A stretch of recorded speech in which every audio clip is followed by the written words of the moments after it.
This talk is basically split into two. In the first half of the talk, I will cover the Moorish invasion, occupation and legacy in Spain.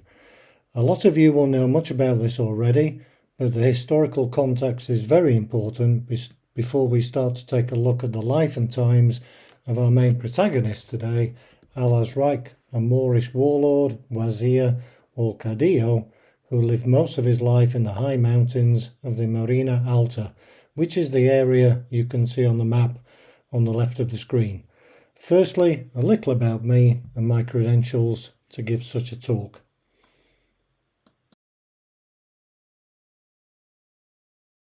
I have a degree in history, albeit many years ago, from the University of Lancaster. I didn't, however, study any Spanish or medieval history, but since moving to Spain in 2016, myself and my wife Marina have taken a keen interest in Spanish history and culture. In 2021, we attended the University of Castilla-La Mancha in Toledo for their course on Moorish Spain, organised in conjunction with the Cervantes Institute and delivered by top professors from Spanish universities in Spanish. We followed that up the next year with the second part of that course. In 2023, again in conjunction with the Cervantes Institute, we completed a similar course in the history of Al Ándalus at the University of Granada. Some of the material you will see in the presentation is taken from those courses, especially for the historical context bit at the start. Most of the work on Azraq himself is personal research of the few secondary sources available about him.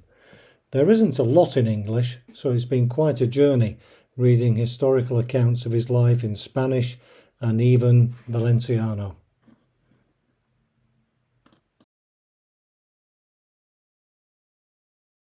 Before we look at the Moors, it's important we know a little about the peninsula prior to the invasion.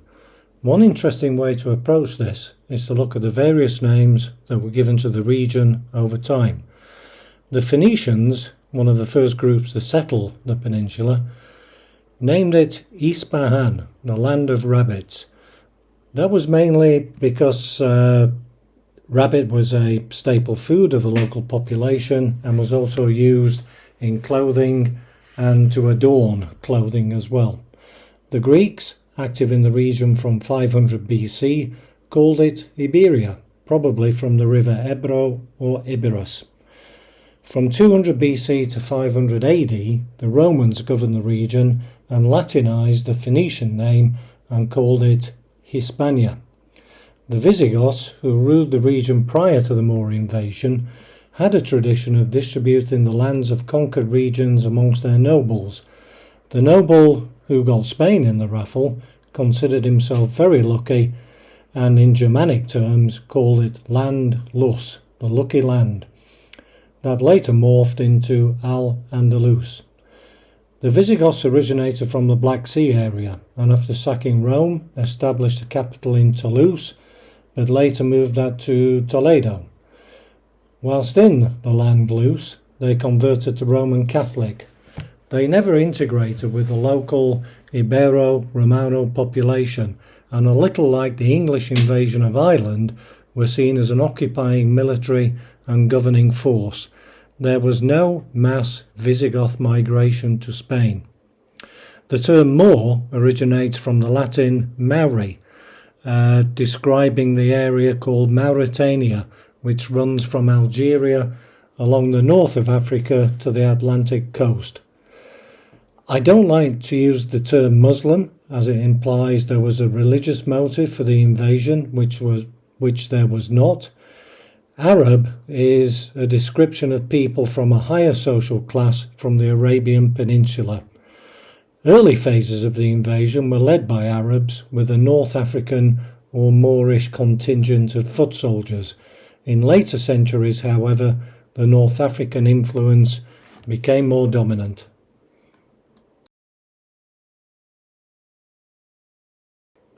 But why did the Moors expand across North Africa?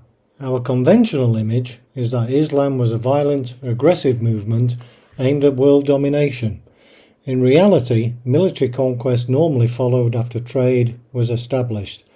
After the death of Muhammad in 632 and the establishment of the pilgrimage to Mecca, social relations and trade began to develop, and a movement out of people from Mecca started.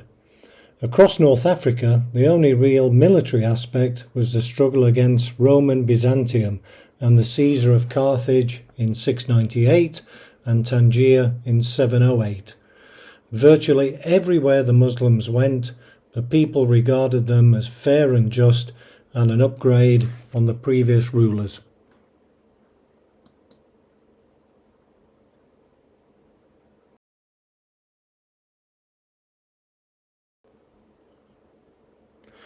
So why the great leap across the Mediterranean? Of course it wasn't such a great leap. The two coastlines of Gibraltar and North Africa are visible from each other, and trading relations had long been established. There had also been minor Moor incursions into Spain. The Moors knew Spain was a land of mountains, and that where there are mountains, there are rich mineral deposits, metals, and water. There was a lot of disenchantment with the Visigoth rulers, both amongst the Visigoth nobility and amongst the local Ibero-Romano population. Recent research has shown that there was a climate crisis in Spain from 695 to 725, and it was claimed in the Moss-Arabic Chronicles of 754 that in the years just prior to the Moorish invasion, half the population of Spain had perished due to famine and bubonic plague. Indeed, the Chronicles of Alfonso III, the King of Leon in the 9th century, wrote that the Goths perished part by hunger and part by the sword.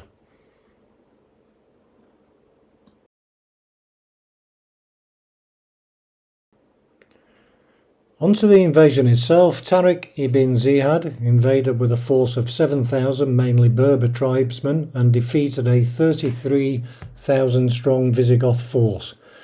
They actually used the ships of a rebel Visigoth lord in Quetta to cross the Mediterranean.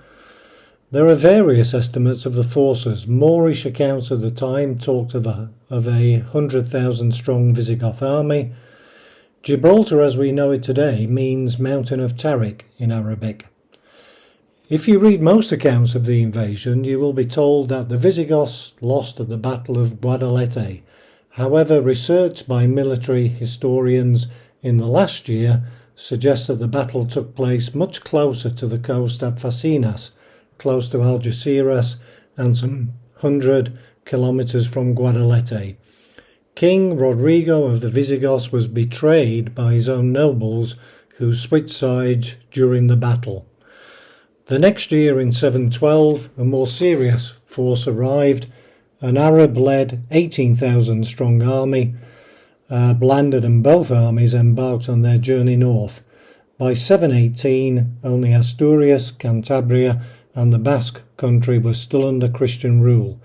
The Moors were defeated in Asturias at the Battle of Covadonga in 718, but then continued their push further north into France until finally being defeated at the Battle of Poitiers in 732.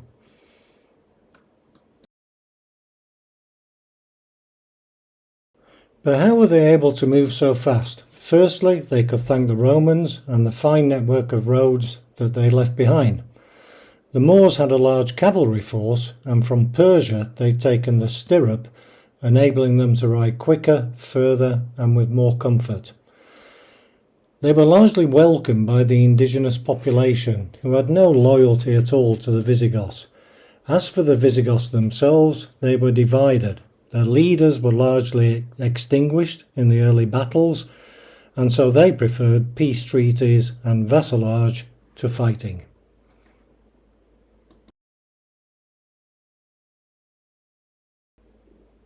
The Christian chronicles of the time, largely written by clerics, talk of the ferocity and cruelness of the Moors. In fact, it was largely a peaceful takeover.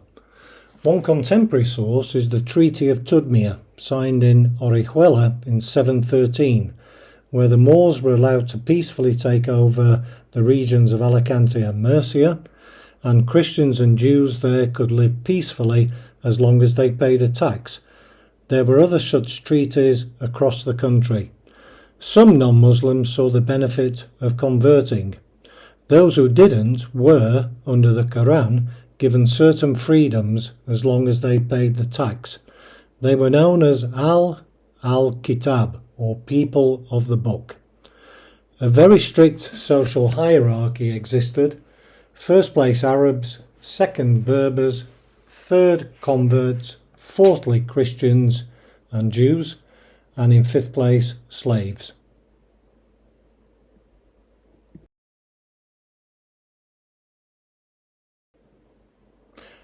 I'd like just now to go through the major phases of the Moorish occupation. Between the years 711 and 756, Al Andalus was a dependency of the Umayyad Caliphate in Damascus. In 750, the Abbasids violently overthrew the Umayyad Caliphate. In a particularly chilling episode known as the Banquet of Blood, almost all the Umayyad princes were murdered in cold blood after being deceived by an invitation to a feast. The Abbasids moved the capital of their new caliphate from Damascus to Baghdad. In 756, Abd al-Rahman I, a surviving Umayyad prince, fled to Iberia and established a renegade independent emirate in Al Andalus. In 929, the Caliphate of Cordoba was declared independent from Baghdad, and its capital was established in Cordoba. By about the year 1000, the city of Cordoba had over 400,000 residents and was the largest city in Europe and the most powerful. The years 929 to 1031 were the golden age of Cordoba, including the building of the city of Medinat al-Zahra, now a UNESCO World Heritage Site, 5 kilometers outside Cordoba. However, eventually civil wars led to the fall of Cordoba and the disintegration of the caliphate into what were termed Taifas. You can see those areas on the map. These were independent Muslim kingdoms or principalities that rose in after the fall of Cordoba.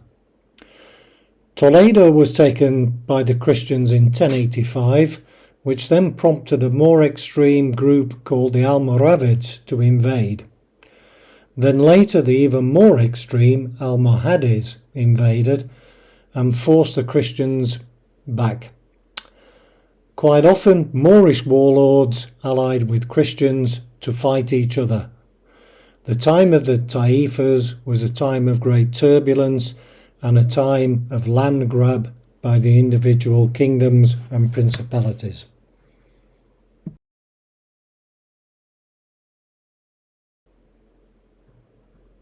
A little more about the Almoravids. After the fall of Toledo in 1085, they were invited by the Taifa of Badajoz to defend Al Andalus. They were Berbers, originating from Marrakesh, which they had helped to found in 1070.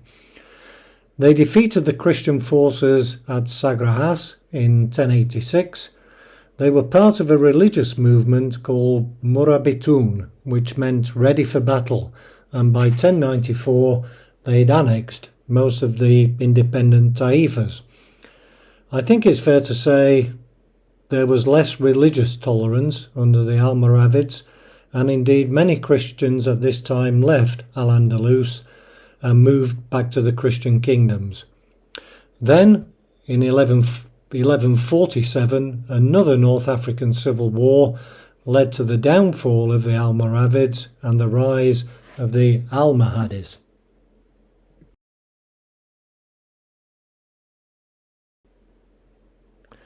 Almohad men were veiled, not the women, as depicted in the picture, and they originated in the Atlas Mountains. First they took control in North Africa before invading Al Andalus, where they moved the capital to Sevilla. They believed that the Almohades had been corrupted by a soft, liberal lifestyle in Al Andalus and invaded.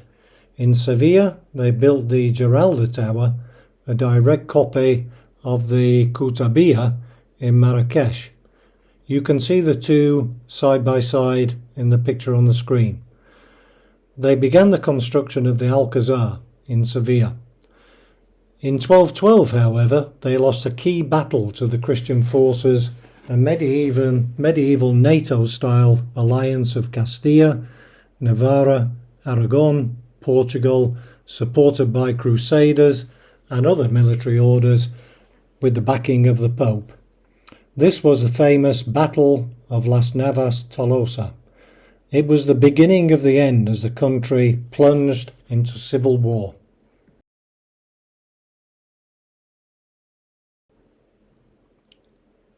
The Reconquista actually toiled 7 centuries, beginning with Covadonga in 718. Toledo in 1085 was a pivotal moment, but we know better than anyone that the key architect of the Reconquista was not Isabel and her husband Ferdinand. It was actually Charlton Heston, who captured Valencia from the Moors in 1094. In the famous film El Cid, Charlton Heston starred with Sophia Loren, and he was called the greatest hero of all time. Was he? Well, not really. He was a mercenary, and he fought for both sides depending who would pay him the most. We all remember the final scene in the film where the dead body of El Cid is put on a horse and sent into battle against the Moors, who were so terrified of him they ran away and swam back to Africa. In reality, away from the Hollywood fantasies, El Cid actually ruled Valencia for 5 years after the battle, until his death in 1099, and then his wife was ruler until the Almohades retook the city in 1102. Valencia was finally retaken in 1238 by Jaime I of Aragon, but we'll hear more of that later.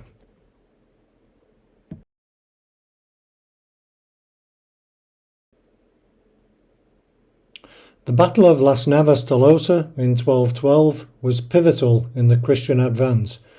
After that it was more or less one-way traffic as the Moors retreated towards Granada. From 1243 to 1492, the Nasrid Kingdom of Granada was a vassal state to Castilla and Aragon, and was only allowed to exist in return for taxes and providing military support to the Christians. In fact, in 1236, they helped the Christians to retake Cordoba. The Nasrid were Al-Andalusian and had no sponsors in North Africa. Until 1492, there were frequent wars, skirmishes, and a steady Christian advance south.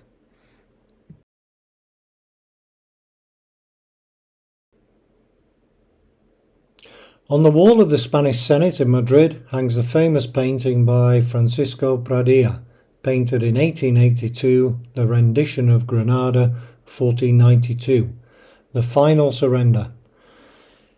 In the scene, Boabdil, the boy king, hands over the keys of the city of Granada to Queen Isabel. Boabdil was allowed to leave Granada and establish an independent principality in the Alpujarra Mountains above Granada. However, after the opulence of the Alhambra, he only lasted a year before sailing to Fez with his 2,000-strong entourage. The surrender scene was recreated in the Spanish national TV series Isabel.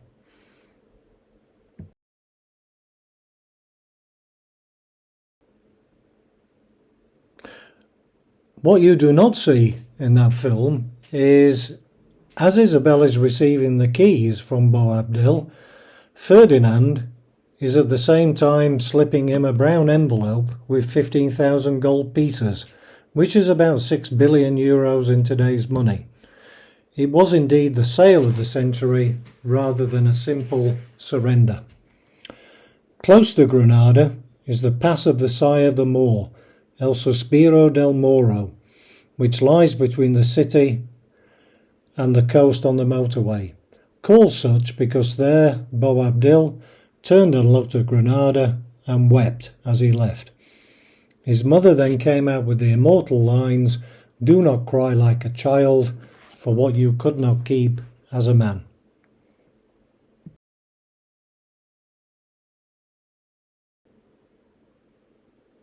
Finally, to finish the historical context, I'd like to cover briefly the Moorish legacy in Spain. Middle-aged Europe from 600 to 1500 was a chaotic place, suffering wars, disease, plagues, famines.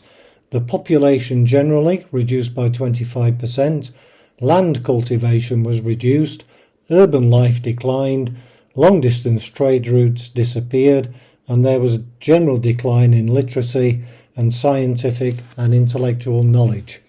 Meanwhile, in Al Ándalus, this was a virtual paradise in comparison. Moreover, Al Ándalus was a conduit for scientific and other knowledge to enter northern Europe. The Moors established schools of translators in Cordoba and Toledo. Ancient texts were translated from Greek to Arabic, then to Latin, and then filtered into the rest of Europe by a network of northern European translators, clerics and intellectuals. Much of the knowledge employed in the European Renaissance emanated from Al Ándalus. You can see how much from the slide.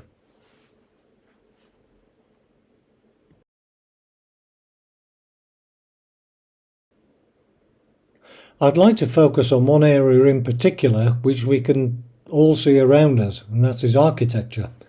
In a short lecture, it's impossible to do justice to the subject. I've chosen to look at the city of Marina outside Cordoba, the Mezquita of Cordoba, the Alhambra in Granada, and the Alcazar in Sevilla. Of course, there are many more rich examples elsewhere, especially in Toledo and Zaragoza.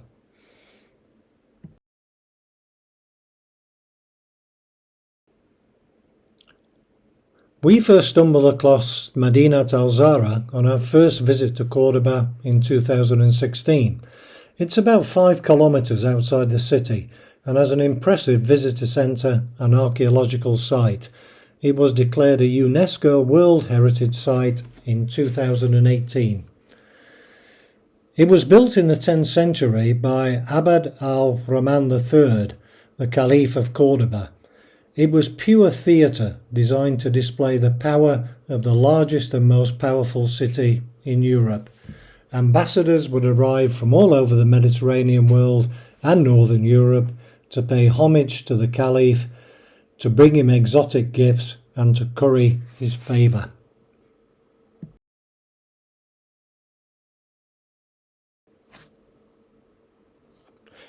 It contained the court and civil service of the Caliph.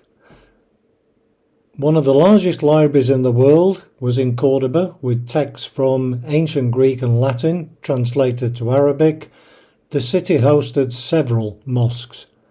It was visited by ambassadors from all over the Mediterranean world and Northern Europe, but was eventually destroyed by civil war and was only rediscovered accidentally by a farmer in the late 19th century. It is now a working archaeological site, as well as being a UNESCO World Heritage Site which you can visit.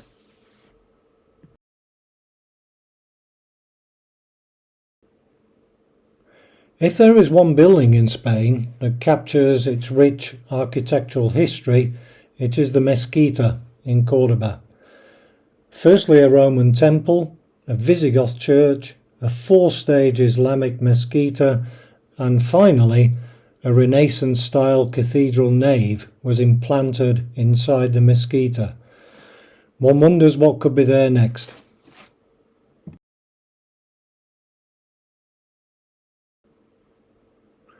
The Alhambra in Granada is a magical place, built by the Nasrid Emirate. The guidebooks refer to the Red Castle, but in fact it was white when it was first built, and it took its name from Nasr al-Hamar, the Red, the grandfather of Ibn al-Hamar, the Red, who built it. It was a citadel, housing the court, the civil service, and the Royal Guard, and at its peak had 3,000 residents, but interestingly no kitchen. All food was delivered from the city into the Alhambra.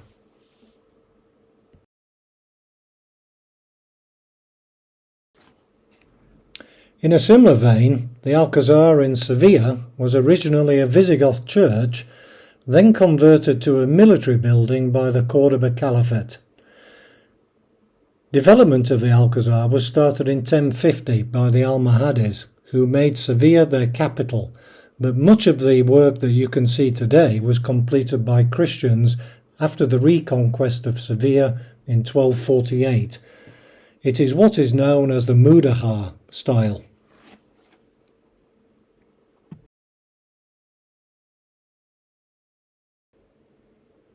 The Mudéjar style takes its name from the many Muslims who remained in the Christian territories after the Reconquista, and continue with their unique building designs and methods, and indeed passed on those skills to future generations of Christians. Here are some examples of Mudéjar style from Valladolid and Teruel. The genre can be found all over Spain and as far away as Chile, Mexico and Colombia. The monastery in the first picture is Santa Clara at Tordesillas, and this occupies a very interesting part in Spanish history, as it was the place where Ferdinand ordered his daughter Juana, who actually was the rightful Queen of Castilla, to be confined. She was kept under lock and key for the best part of 50 years and was never allowed to reign.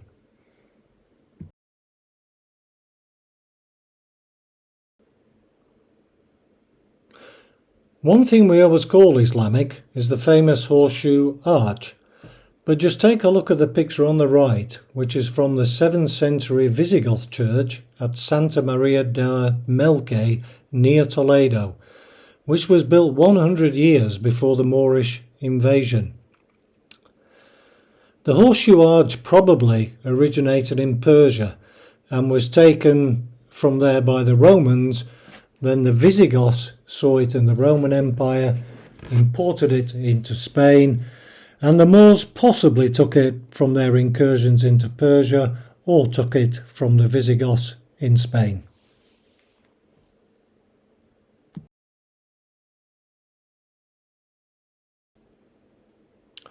So now on to the main star of the show, our warlord hero Azraq, born in the village of Alcalá de la Jovara, high in the mountains of the Valdebo. Alcalá today can be reached from Pego by taking the winding road up to the mountains, and then past the village of Valdebo and the Covarrull. Over time, the Marina Alta formed part of the Cordoba Caliphate, the Taifa of Denia, Taifa of Zaragoza, and the emirates of the Almoravids and Almohades. Valencia was retaken by Jaime of Aragon in 1238, and close by Denia had fallen in 1244. Some say that Al-Azraq's mother was Christian. I've seen no evidence to support this. Others say she was likely a Nazrid princess from Granada. Again, I have seen no evidence. We do not know his precise birth date, but sometime around the birth of Jaime I in 1208. He was from an aristocratic family, the name Hudai being of Arabian origin. He was known locally as Al-Azraq the Blue, either because of his blue eyes or his blue turban. He was also known locally in Catalan as El Drac, which means the dragon.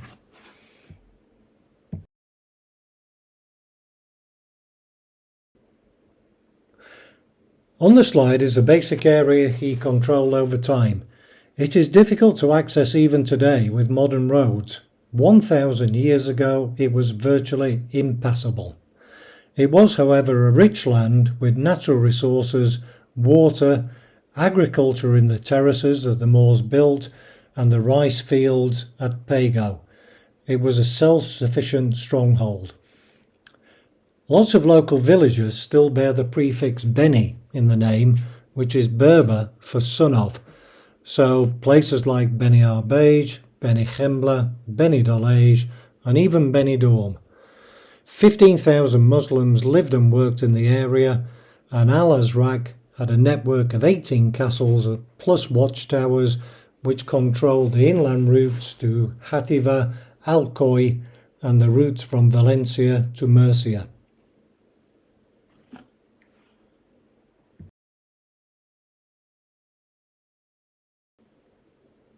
Our other main protagonist is Jaime I of Aragon, who was born in 1208, around the same time as Al Azraq. And incidentally, they both died in the same year, 1276. Throughout their lives, they had, let's say, an interesting relationship. At times hostile, but at other times there is evidence of an enormous amount of mutual respect from both sides, and almost an affection.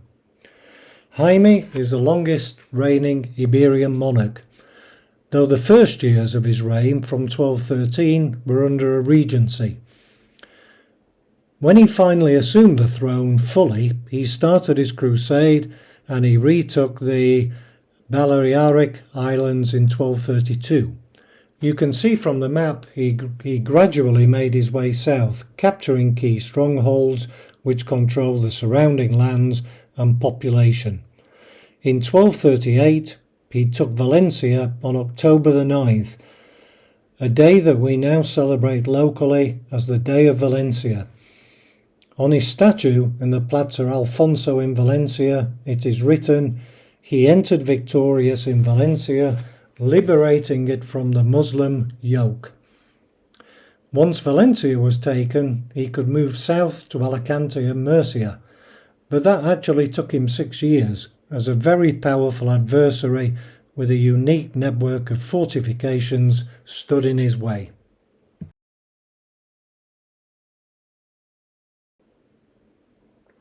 It isn't clear how many castles Al Azraq controlled at any one time, as they were continually being fought over. We know for certain about 8 castles highlighted on the map with a house symbol, as they are mentioned in one of the key surviving primary sources of the time, a peace treaty from 1245. They are Tarbana, Pop, believed to be near Merla, Benirama, Margarida, Castel, Beniaya, Benicilli and Perpechent. In addition to the castles were a network of smaller castellets and watchtowers. Together they represented a very powerful defence against the incursion of the Christian forces. A lot of ideas for this section on castles were inspired by a fantastic piece of work done by the Friends of Javier Museum, and in particular Michael Stevenson, who combined his hobbies of castles and walking by visiting virtually every castle site in the region, photographing them, drawing and writing histories. An exhibition was made some time ago in the museum, and all the texts are available on the museum website.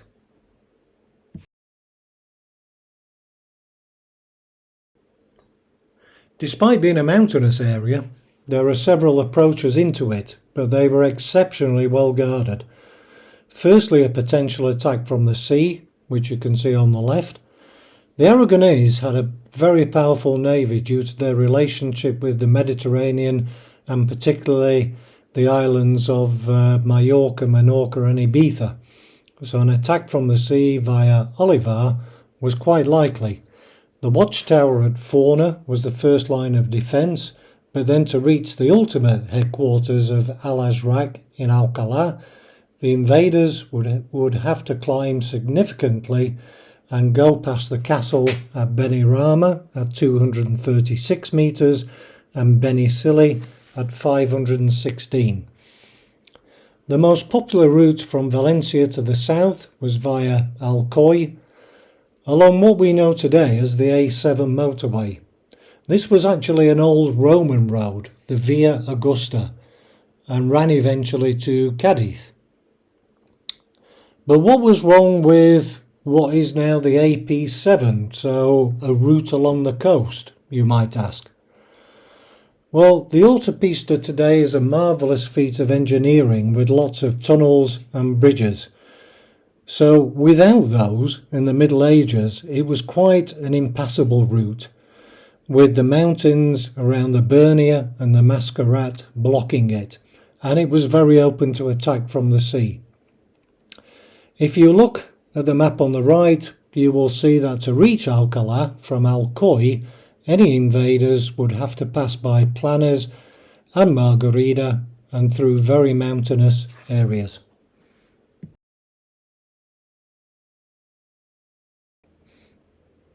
At this stage, a little more about medieval Muslim castles in general.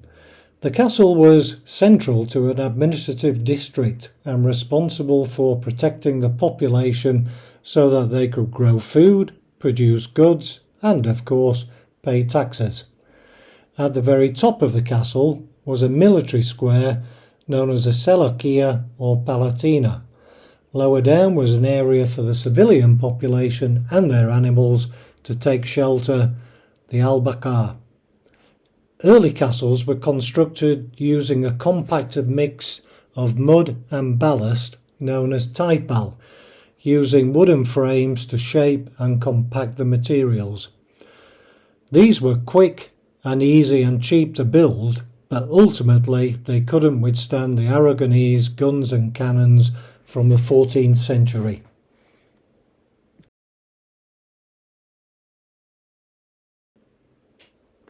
Let's take the castle of Perpechent as an example. It was strategically important as it protected the inland route from Gandia through the River Serpis valley above Villalonga. The picture on the left is an aerial view of the ruins today, and on the right is superimposed the building framework of the castle, clearly showing the walls and towers. You can see the Seleucia on the top left and the Al-Bakar to the right.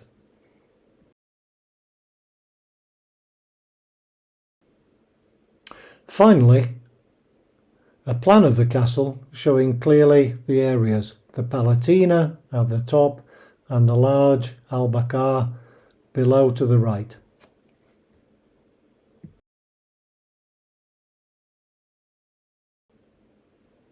I mentioned earlier a treaty signed in 1245. This survives today in the archives in Barcelona.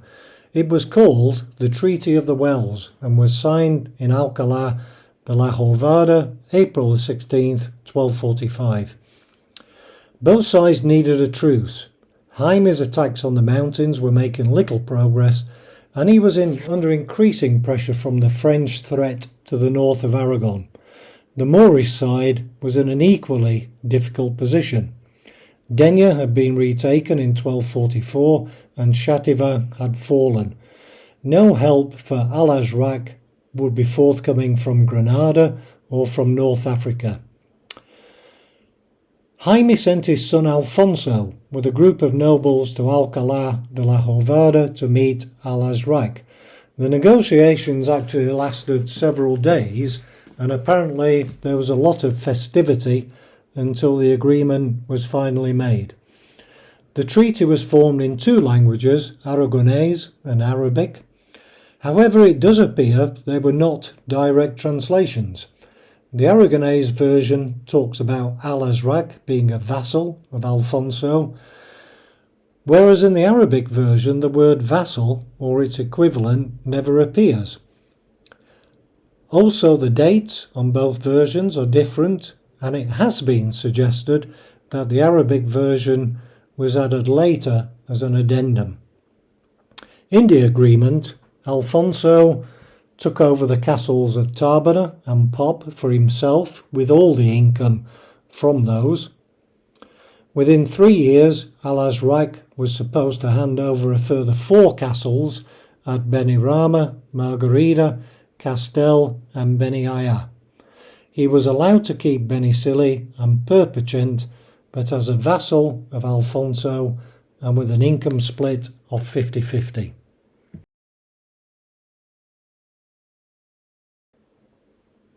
It was obvious that both parties had made the treaty just to buy time, and in 1247, 1 year before he was supposed to hand over 4 more castles, Azraq attacked Penaguila and took other castles in the south of the region. Jaime reacted very strongly to this. Against the wishes of his nobles, he ordered the expulsion of all Moors from his conquered territories. In reality, this was a disaster for the local economy, as the Moors were the backbone of agriculture and the various trades supporting the kingdom. Jaime had to back down somewhat, but his decision led to the importation of a lot of settlers into the region from Aragon, Catalonia, and particularly Mallorca. Even today, in remote villages of the region, a form of Mallorcan Catalan is spoken. It is shown what a significant player Azraq was because in 1249 Pope Innocent IV declared a crusade against him and decreed that any Christians helping him would be excommunicated.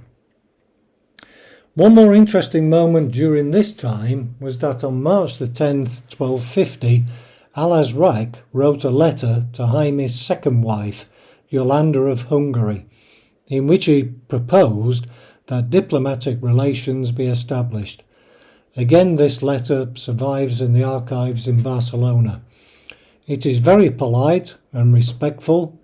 It clearly states his address, so he must have felt fairly safe. It's akin to Osama bin Laden writing to Michelle Obama from his cave hideout in Afghanistan. At this stage, a diplomatic phase was entered into, but there were still skirmishes from time to time between the two forces, and they are marked by the positions on the map.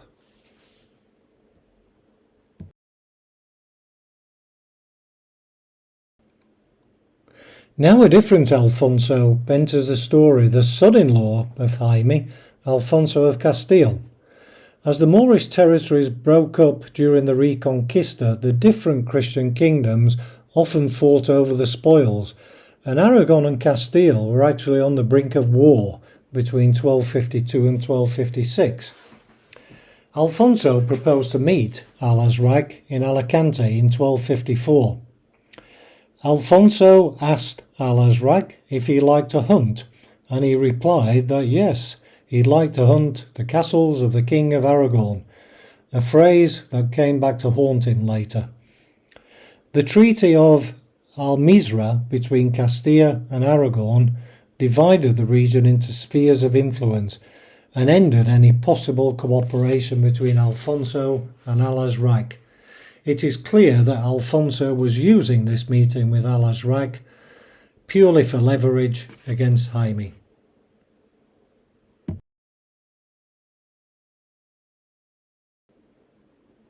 This diplomatic phase and stalemate ended in 1257 with the ambush of Rugat. The castle at Rugat can be seen on the left if you take the CV60 road from Gandia towards the A7 and Albacete. Legend has it that Queen Yolanda and Azraq actually became close pen friends, and that she persuaded him to take a Christian wife. He agreed and invited Jaime and Yolanda to his wedding, and their entourage was attacked on the journey there. Now Jaime got really determined and quickly took Planes, Castel, Benirama and Benicilli. It then appears that Azraq was betrayed by the man who controlled all the food supply for his main castle at Alcalá, which then ran out of food, and Azraq was forced to surrender at Alcalá in July 1250. He was then exiled either to Granada or North Africa. Jaime then wrote to his brother-in-law Alfonso, reminding him of his meeting with Azraq in Alicante, that now the hunter had been hunted.